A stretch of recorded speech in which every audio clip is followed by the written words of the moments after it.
आज के इस वीडियो में हम आपको ब्रिटिश और चाइना के बीच में पहला अफीम युद्ध के बारे में बताएंगे। तो अफीम का व्यापार बंद हो जाने से ब्रिटिश व्यापारी बहुत नुकसान में आ गए थे।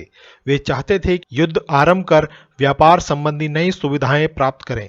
अब क्योंकि मामले की जड़ अफीम थी तो इसे अफीम युद्ध के नाम से जाना जाता है। सही मायनों में अफीम मूल कारण नहीं था। अंग्रेज तो चाहते थे समान व्यापारिक, राजनीतिक और सामाजिक अधिकार।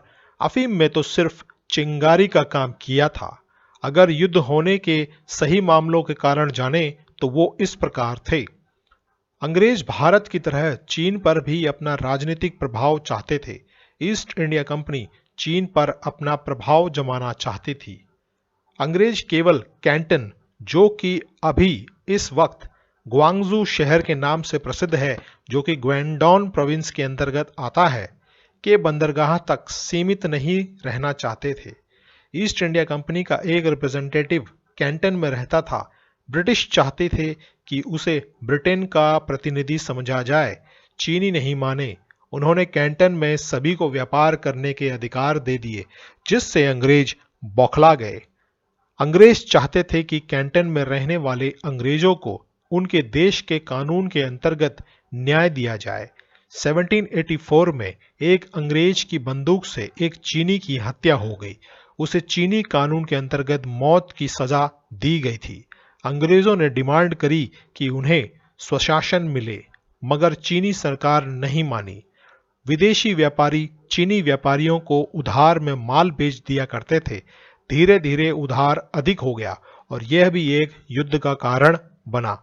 अब हम आपको पहले अफीम युद्ध के बारे में बताएंगे। युद्ध करीब 4 वर्ष चला, 1839 से 1842 तक। इस समय ब्रिटिश नेवी ने कैंटन का घेरा डाल दिया था। ब्रिटेन की जल शक्ति बहुत मजबूत थी। चीन उसका सामना नहीं कर पाया। ब्रिटेन ने पैसिफिक ओशियन के कई द्वीपों को जीत लिया। अब ब्रिटेन ने नैनकिंग पर भी हमला करने की सोची। चीन यहां भी कुछ नहीं कर सका और अंत में चीन को घुटने टेकने पड़े। युद्ध हारने के बाद 29 अगस्त 1842 में नैनकिन की संधि हुई और उस संधि के अंतर्गत जो बिंदु थे वो इस प्रकार थे। ब्रिटिश लोगों को चीन के कई शहरों में बसने का अधिकार मिल गया, जैसे शंघाई, निंगपो, अमोय आदि। हांगकांग का द्वीप भी ब्रिटेन को मिल गया। चीन और ब्रिटेन के राज कर्मचारी समानता के आधार पर रहने लगे।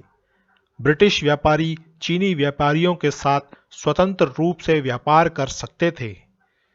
चीनी सरकार ने ब्रिटेन को 10 करोड़ रुपया हर्जाना दिया। संधि की शर्तें 10 साल में संशोधित की जाएंगी।